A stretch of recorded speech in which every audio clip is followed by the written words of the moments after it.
আজকে টেলিভিশনে, আজকে পত্রপত্রিকায় বারবার করে সেই ডিবি অফিসের ছবি দেখানো হয়।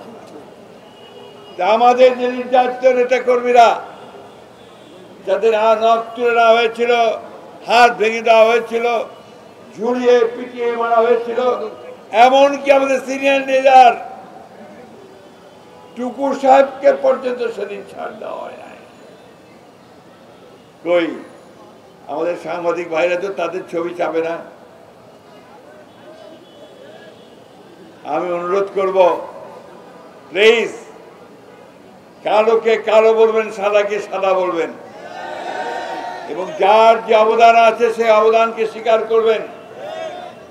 আমরা কেউ এই মুচলেখা দেয়নি, কোন অত্যাচারের মুখেও দেয়নি। বন্ধুগণ, আজকে এই দিনটি এই জন্য আমাদের কাছে খুব অত্যন্ত গুরুত্বপূর্ণ।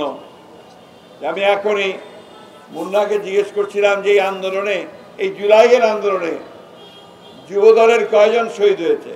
সব মশার বিরুদ্ধে সুরক্ষা দিতে এলো বসুন্ধরা এক্সট্রিম অ্যারোসল, মশার বিরুদ্ধে এক্সট্রিম সুরক্ষা। সে বলল ৭৯ জন। ছাত্র দলের তার কয়েকদিন আগে প্রোগ্রাম করেছে, ছাত্র দলের ১৪২ জন। গোটা বাংলাদেশ সেদিন নেমে এসেছিল।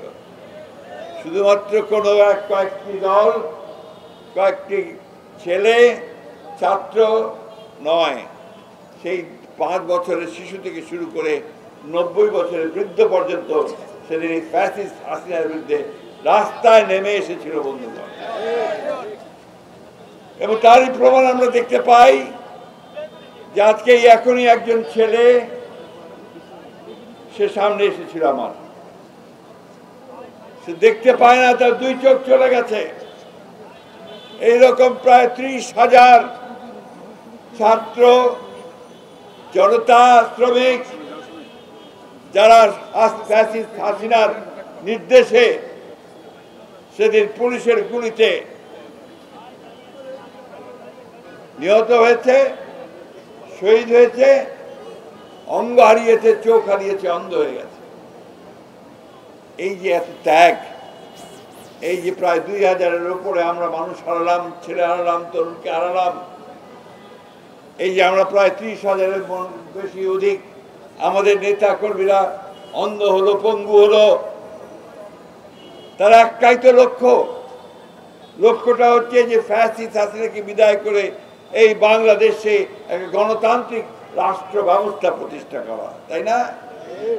একটা ন্যায্য সমাজ প্রতিষ্ঠা করা।